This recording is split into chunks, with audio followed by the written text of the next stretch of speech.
CEAP, Centro Espírita Altivo Panfiro. Uma casa de amor. Bom dia. Bom dia aos nossos ouvintes.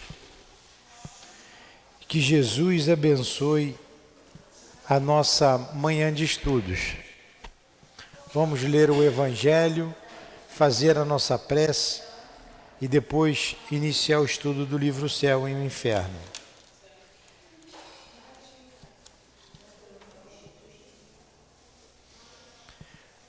Capítulo 18, muitos os chamados e poucos os escolhidos. A porta estreita.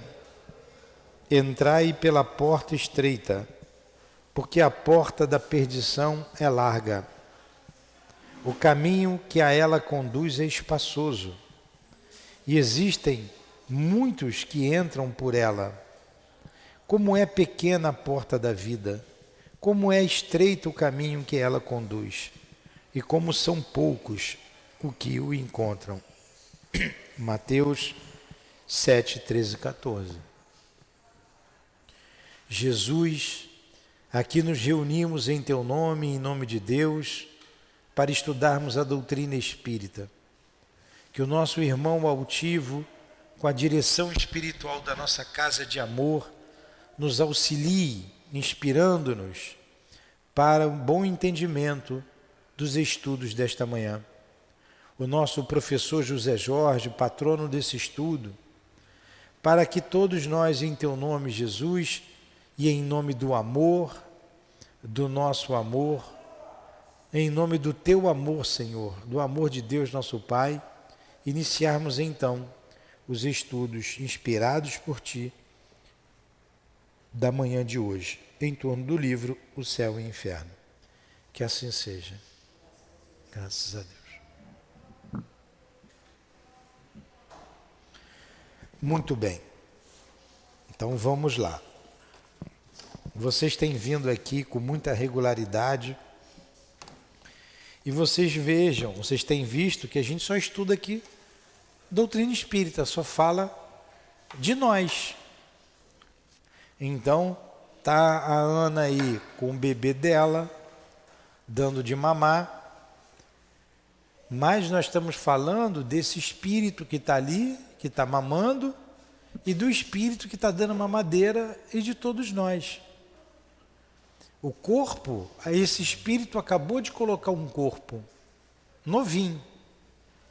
O cérebro ainda não sabe nada, esse cérebro vai ainda acumular muito conhecimento, vai acumular experiência dessa vida que ele acaba de chegar.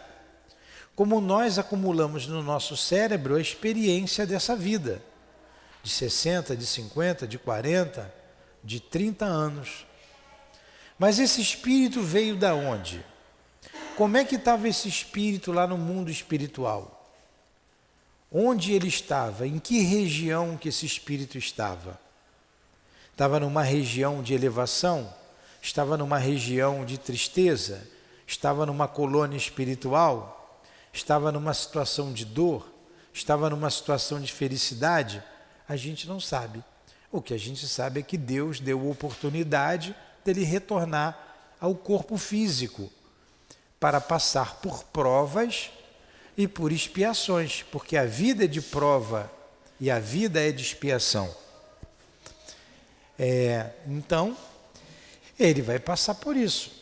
Ele nasceu ali numa comunidade, mas ele pode ser rico no futuro? Pode. Pode continuar pobre? Pode. A gente não sabe o que foi planejado com ele, por ele, ou por Deus para ele, para esse espírito. Então Deus não condenou ninguém ao inferno. Então, se fosse um espírito ruim, perverso, está voltando para poder se regenerar. Se fosse um espírito bom, elevado, está voltando para ajudar outros a se elevarem, mas sempre no mundo de provas e de expiação, porque a vida é de provas e expiação. Então, como é que era o lugar que ele veio? É isso que a gente está estudando aqui, né? A questão da vida futura como é a vida futura. Nós estudamos já a questão do céu, do inferno, a questão do purgatório, vamos ver a questão dos anjos, dos demônios, porque na verdade não existe nada disso, a gente está desmistificando aqui, não tem por que existir disso. Deus sabe quem é esse espírito que está ali mamando? Sabe. Vamos supor que ele é um espírito que só vai fazer bobagem, vai fazer um monte de coisa errada, vai matar, vai ser um espírito cruel, duro. Deus não sabe? Então por que Deus fez um espírito para ser cruel e duro? Para mandar para o inferno? Então Deus é sádico. Deus é sádico, já criou esse espírito pequenininho, ele já sabe do futuro dele. Ele já sabe. Então ele vem para cá para uma vida de provas, de expiação ou de missão. Nós não sabemos, Deus sabe. Por isso que não existe o inferno. Por isso que não existe. Então vamos lá. Nós estamos aqui no capítulo 7. Não, qual é o item? Então, no capítulo 7.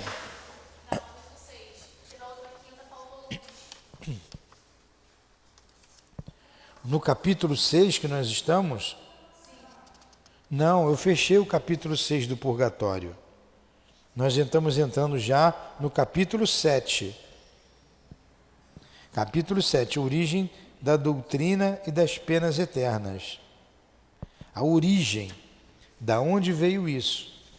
Capítulo 7, tá? Está no item 6 do capítulo 7. Está no item 6 do capítulo 7. Então, origem da doutrina e das penas eternas. Isso que a gente veio vendo. Nós vimos que essa origem da pena eterna, essa questão do inferno, existiu numa época que o homem era muito atrasado ainda e não tinha outra maneira de entender. Hoje, isso não cabe mais. Não cabe mais a gente ter esse entendimento do inferno como tinham os antigos. Aí nós paramos no item 6 desse capítulo. Eu vou lendo e vou explicando, tá? Se Jesus ameaçou os culpados com fogo eterno, também os ameaçou de serem atirados na jena. Ora, o que era a jena?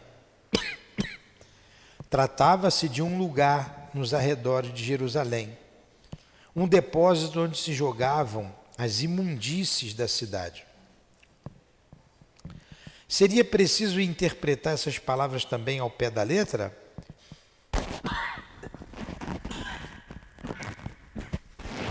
Elas eram uma dessas figuras enérgicas com a ajuda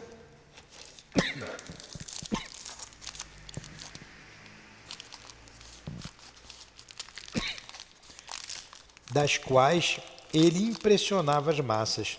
O mesmo ocorria com o fogo eterno. Se não fosse o seu pensamento, Jesus estaria em contradição consigo mesmo ao louvar clemência e misericórdia de Deus. Por quê? Clemência e crueldade são sentimentos opostos que se anulam. Seria, portanto, um engano extraordinário sobre o sentido das palavras de Jesus. Ver-se nelas a aprovação do dogma das penas eternas, enquanto todo o seu ensinamento proclama a mansuetude e o amor. Desculpem. Me desculpem em casa, quem nos ouve. Estou colocando aqui uma bala para minha garganta.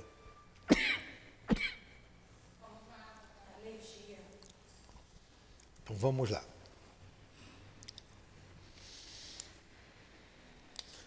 De novo, o que ele está dizendo aqui? Jesus, eles alegam assim, Jesus ameaçou com fogo do inferno. Mas Jesus também ameaçou a mandar aquelas pessoas maus para a Gena. O que é a Gena? Um lixão. Um lixão. Então a gente vai interpretar o pé da letra, Jesus disse que quem era mal ia para o lixão. Não tem um lixão aqui atrás? Então um lixão seria lugar de gente perversa, está cheio de espírito ruim lá. As Casas Maia não tem aquele lixão ali, aquelas caçambas ali? Que rua é aquela ali? Que rua é aquela? Rua A? Uma rua ali atrás, já. Está falando da rua de trás. A gente entra, a rua A vai para a direita, a rua B para a esquerda, não é? Então, ali não tem um lixão, umas caçambas? Tem. Então, aquilo que é a Gena era um lugar que jogava as imundícies da cidade. Jesus também ameaçou com a Gena. Então, não é para interpretar ao pé da letra. Jesus falou de amor, Jesus falou de perdão, Jesus não condenou a mulher adúltera, Jesus não condenou o cobrador de impostos. Jesus condenava o pecado e não o pecador. Não é lógico Jesus falar de amor e ao mesmo tempo falar de inferno, de fogo eterno. Bem claro isso? Vocês vão sair daqui esse ano certos de que não tem inferno. Como eu já disse, uma boa notícia para vocês, né? Porque senão, a maioria, se não todas, estariam lá.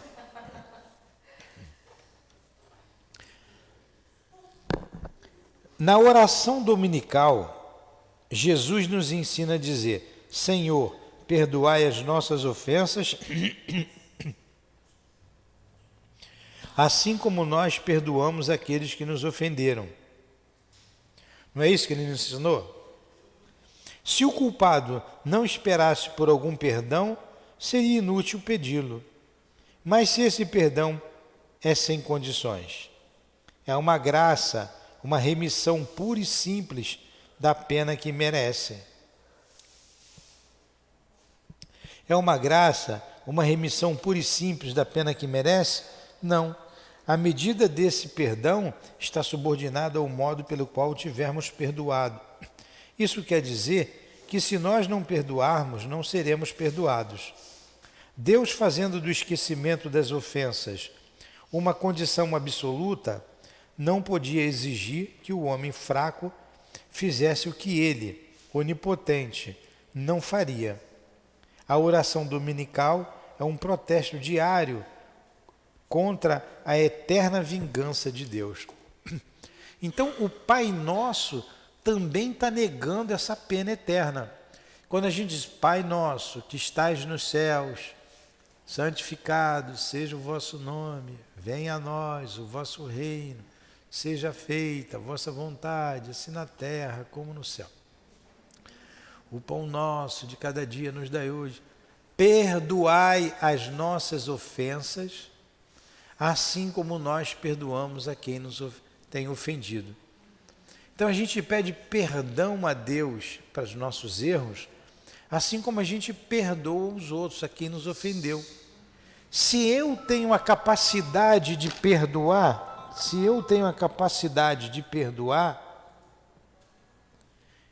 por que no próprio Pai Nosso ele me ensinou, por que Deus não vai perdoar? Eu perdoo os meus erros, assim como eu perdoo quem errou contra mim. Se eu tenho a capacidade de perdoar quem errou contra mim, Deus não teria essa capacidade? Claro que sim. Então, por que ele mandaria para o inferno? Por quê? Será que Deus é menos misericordioso do que nós?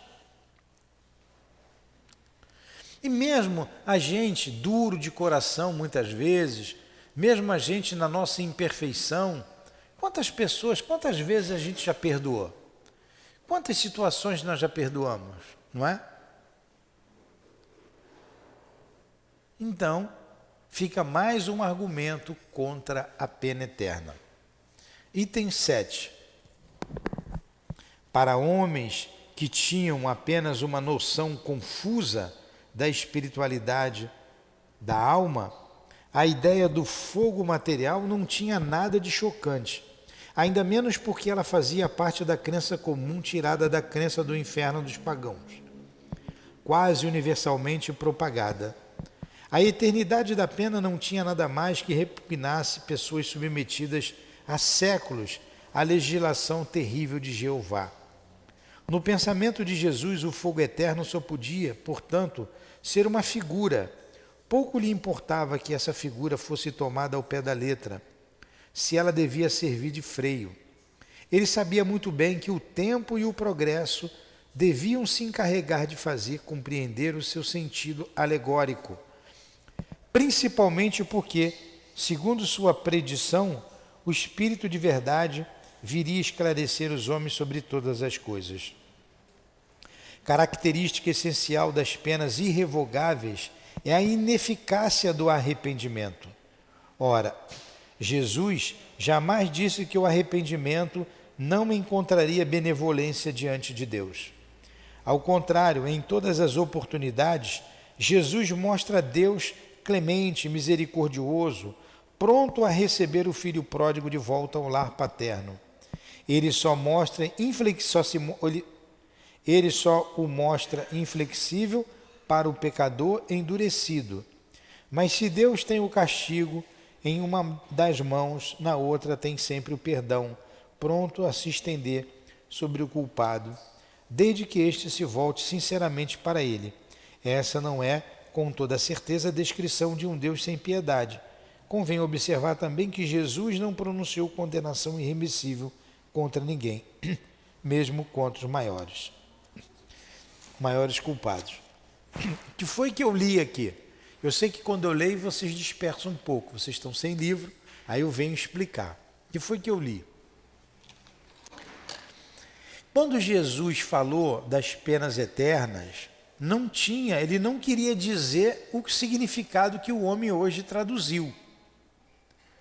E até porque ele falou que ia enviar o Consolador prometido, que ia esclarecer e ensinar muita coisa. Ele sabia disso. Então essa questão do inferno, de fogo ardente, é uma questão muito antiga. Desde lá do mundo antigo que se acreditava, os homens acreditavam nisso. A gente estudou o inferno pagão, vem desde a mitologia grega, da mitologia romana. Mas ele sabia que depois nós iríamos nos esclarecer com um Consolador prometido, com a doutrina espírita. Não se preocupou muito, não dá para interpretar o pé da letra. O que vocês diriam? Eu vou traduzir para vocês. Quem está em casa nos ouvindo, nós estamos falando para pessoas bem simples, para entender, compreender essa questão da misericórdia, do amor de Deus, que ele jamais faria um lugar para sofrimento eterno. O que vocês diriam? Quem tem mais de 2 filhos aí? 2 filhos. Daí Roberta ganhou. Roberta tem quantos, Roberta? 9 filhos. Caraca, gosta de fazer filho, não? Hã? O que vocês diriam? Vamos pegar uma pessoa que tem bens. Pronto, Roberta não tem nada, só tem filho, né? Vamos pegar uma pessoa que tem bens materiais. Tem sítio, tem fazenda, tem casas, tem apartamentos, tem carros. Uma pessoa que tenha muita coisa. Ele tem 2 filhos. Aí um filho chega para o pai e diz assim: pai, olha só, eu sou teu herdeiro. Eu sou teu herdeiro. Isso aí não é, o que é teu não é meu? O pai vai dizer: então, vamos dividir, você me dá a parte que me cabe? E o pai chega e diz assim: tudo bem. Pai, os filhos não esperou nem o pai morrer, né? Aí ele vai e pede a parte dele. Aí o pai vai e dá: tá legal, você vai seguir a sua vida. Eu quero seguir a minha vida, eu vou sair pelo mundo. O pai vai, vende uns 3 carros, vende uma fazenda, vende o sítio e dá um dinheiro para o filho. O filho recebe 1 milhão do pai. 1 milhão é um bom dinheiro? $1 milhão. Pronto, dá para comprar o sesame, dá para começar, não dá? $1 milhão. E o pai fica na mesma casa com outro filho, mais velho. O outro filho continua trabalhando. Esse vai para o mundo. Só que esse filho pega o dinheiro cheio de $1 milhão no bolso, foi em dólar ainda por cima, vai para os Estados Unidos, vai para a Europa, gasta, vai comer a melhor comida, melhores vinhos, melhores bebidas, uísque, enche a cara, arruma um monte de moça bonita com ele, estoura, aí é que acaba o dinheiro logo, né? Aí acaba rapidinho, né? Mas ele arrumou uma porção, onde ele ia. Aí passa 1 ano, 2 anos, tem um monte de amigo, e vai passando o tempo, daqui a 5 anos, com um monte de moça bonita, 5 anos é muito, né? Menos, ele já fica duro, né? Ele fica sem nada, perde o dinheiro todo, não tem nem como voltar para casa, como pegar ali o busão para voltar, o BRT para voltar, não tem. Gastou tudo. Fica igual um mendigo, só com a roupa do corpo. Cadê os amigos? Foram embora, não tem. A mulherada sumiu, né? Estou colocando aqui um homem, né? Eu sei que é como está ali na parábola, eu estou traduzindo aqui para a gente. Sumiu. Ele começa a pedir dinheiro a um, a outro, um trocadinho para comprar um pão, uns dão, outros não dão. Ele faz o seguinte: já sei, eu vou voltar para a casa do meu pai. Vou voltar para a casa do meu pai, vou dizer que me arrependi, eu vou trabalhar, vou ficar lá, porque lá pelo menos eu tenho que comer. Ele faz isso, ele volta para a casa do pai dele. O que o pai faz? Aceita. Fica feliz. Pô, vamos trocar roupa, meu filho, vamos tomar um banho, trocar roupa. Seja bem-vindo. O pai aceita o filho de volta. Né?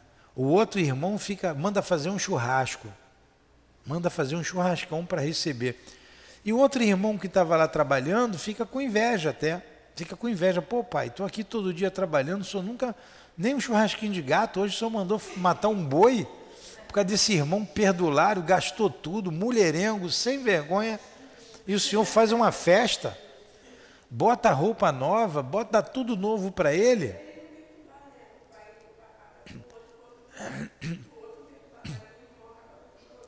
Pois é. Aí o pai diz assim: meu filho, você esteve sempre comigo, tudo que é meu é teu também. Mas esse teu irmão estava perdido e foi encontrado. Ele voltou para casa. Jesus contou uma parábola mais ou menos como essa, né? Com a linguagem da época. E conclui dizendo: haverá mais festa no céu por um injusto que lá chega, porque o filho foi injusto, do que por 100 justos que lá já estejam. O pai de família ficou muito mais feliz com o filho perdulário que voltou para casa do que o outro que já estava lá. Não que ele não gostasse do outro, mas ele ficou muito feliz porque aquele filho voltou. Jesus contou essa parábola. Isso é condizente com o inferno? Eu sei que alguns aí já estavam pensando: não, dá um passa fora nele, bota ele para correr, não é?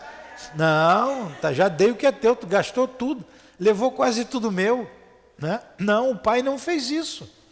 O pai o recebeu com amor, com carinho, com alegria. Com muita alegria. É assim. Isso não coaduna com a ideia do inferno. Não coaduna. É assim que Deus age. É assim que Jesus nos ensinou. Aí querem pegar umas palavras soltas, umas frases soltas, para dizer que Jesus falava do inferno. E não é verdade. Tudo bem até aí? Foi isso que ele falou nesse pedacinho que eu acabei de ler. Vou ler outro pedaço.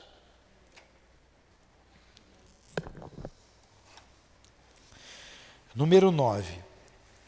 Quanto o homem é lento em se desfazer dos seus preconceitos, de seus hábitos e de suas primitivas ideias. 40 séculos nos separam de Moisés, e nossa geração cristã ainda vê traços de antigos usos bárbaros, consagrados, ou pelo menos aprovados pela religião atual. Foi preciso o poder da opinião dos não ortodoxos, daqueles que são olhados como heréticos, para dar um fim às fogueiras e fazer compreender a verdadeira grandeza de Deus.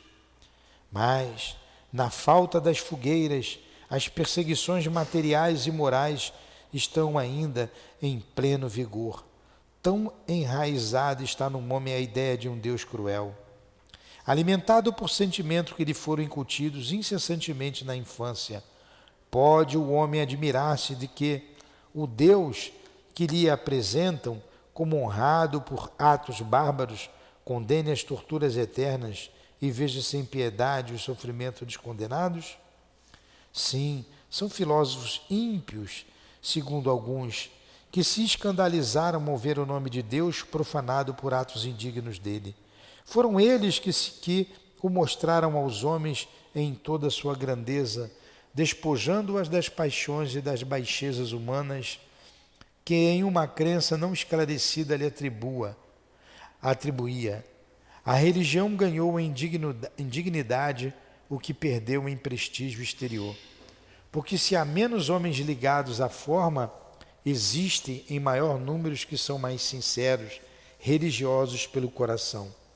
Mas ao lado daqueles quantos existem que, detendo-se na superfície, foram conduzidos à negação de toda a providência, por não terem sabido colocar com discernimento as crenças religiosas em harmonia com o progresso da razão humana.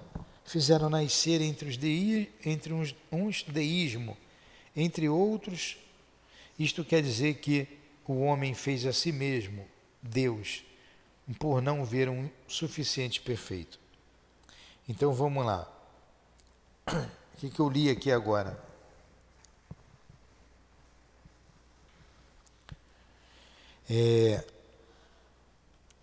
Que essas ideias de inferno, de pena eterna, ela já tem 4.000 anos. Vem lá desde a época de Moisés. Mas como a gente é lento para se desfazer dessas ideias. E o homem ainda fez mais acreditando no inferno. Vocês já ouviram falar na Inquisição? A Santa Inquisição. O que foi a Inquisição? A Inquisição eram chamados os heréticos. O herético é aquele que é herege. O herege é que não pensa conforme a igreja. Então, se você for lá na igreja, não preciso ser batizado, o batismo para mim não significa nada. Você é um herético, heresia. Então, ela foi criada para punir alguns maus católicos. Chamavam de cristãos, só tinham, como cristianismo, só tinha um catolicismo. Só que isso foi tomando vulto, isso acho que começou no século XI, e lá no século XIII, lá para frente, tomou um vulto muito grande, começou a condenar à morte e passou a torturar os heréticos. E alguns maus padres, maus homens, quando queria a terra de alguém, ele chegava ali, torturava aquela família, prendia, matava, em nome porque dizia que eles eram heréticos, e ali eles tomavam as terras, tomava tudo que era do outro, porque a igreja era poderosa, ela era muito poderosa, tinha um exército dela. E assim tomou a Inquisição. E a Inquisição muitas vezes condenava o herético em praça pública. Então chegava ali na pracinha ali do César Maia, não tem aquele pontinho ali na frente? Acendia uma fogueira, amarrava o camarada ali e tacava fogo. Simplesmente porque ele era contra alguma coisa da igreja, ou pensava contra eles, e muitas vezes porque era um médium, chamava de bruxaria e queimava. Apesar de que hoje ainda queimam, né? No pneu, não é isso? Olha a crueldade. Só que isso fazia parte da lei, era lei. E sabe por que faziam isso? Para castigar o corpo, para a alma ser salva do inferno. Olha que cabeça, hein? Torturar você, torturar o corpo para salvar a alma. Olha que ideia estapafúrdia. Porque senão a alma iria para o inferno. Imagine se isso fosse até hoje. Então o homem vai se desenvolvendo moralmente, intelectualmente, ele vai deixando essas práticas bárbaras de lado. Hoje já não existe isso, graças a Deus. E daqui a algum tempo ninguém mais vai falar no inferno. Ninguém falará mais no inferno. Porque é totalmente contra a bondade e o amor de Deus. Alguma pergunta? Hein? Não? Então vamos para um outro item. Mais uns 10 minutinhos. Argumentos em apoio das penas eternas.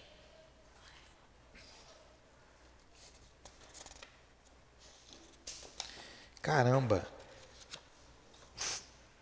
Essa questão do inferno é uma questão muito séria. Vocês acham? Vocês estão. Hã? Ele está falando tanto disso daqui, porque quando a doutrina espírita chegou, em 1857, tinha recentemente acabado a Inquisição.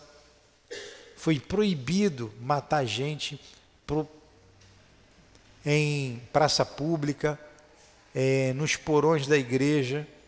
E o mundo era católico ainda, era ou católico ou protestante. Tinham católicos e tinham protestantes. Vocês sabiam que no século XVI, 1500 e pouco, quando a gente fala século XVI, diminui 16 menos 1, 15, não é? 1500 e pouco. Século XVIII, 18 menos 1, 17, 1700 e pouco. Século XX, 20 menos 1, 19. Aí é século XX. Aconteceu 1900, então todo de 1900 até 1900 até 1999, século XX. Em que século nós estamos agora? Século 22. Século 22. 22 ou século 21? Ou século 20?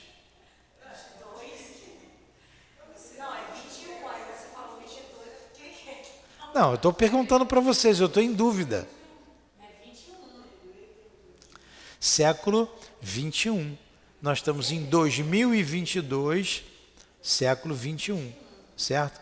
Quando chegar em 2101, 2100, aí vai ser o século 22.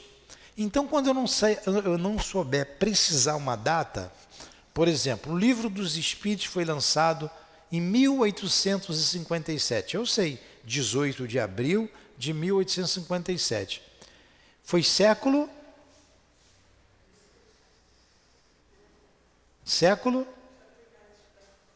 1857. Que século que foi? Vocês não vão me fazer chorar. 1850. Século 18. Não, século 19. No, 1800. Quanto é que é 19 menos 1? Então, o século 1800 e pouco, século 19. Quantos anos tem um século? Me diz. 100 anos. Um século tem quantos anos? Bora, responde. Quantos anos tem um século? 100. Um século tem 100 anos. Nosso calendário aqui no mundo ocidental, né? Tem o mundo oriental, tem o mundo ocidental. O calendário na China está no ano 4.000 e pouco, é diferente. O nosso começou com a era cristã, tanto que a gente fala antes do Cristo, depois do Cristo, não é? Não é isso? AC, DC, antes do Cristo, depois do Cristo. Então o ano zero começou ali com o nascimento de Jesus. Um século tem quantos anos? 100 anos. Então olha lá, no ano 1, teve o ano 1? Teve ou não teve? Teve, nós já estamos no ano 2000 e pouco, começou com o ano 1. No ano 2, no ano 3, no ano 90, qual era o século? Século 1.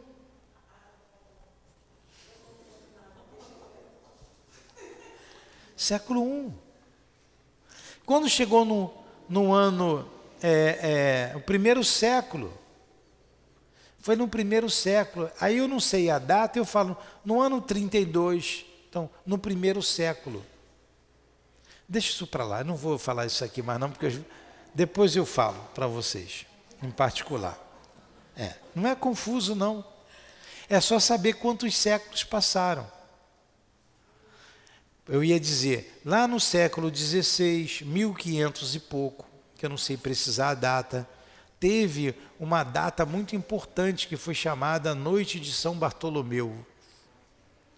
A Noite de São Bartolomeu foi um massacre que os cristãos católicos fizeram sobre os cristãos protestantes. Cristão matando cristão. Os católicos fizeram um massacre em cima dos protestantes. Quanta coisa se fez em nome de Deus, né? Em nome de Jesus, quanta maldade.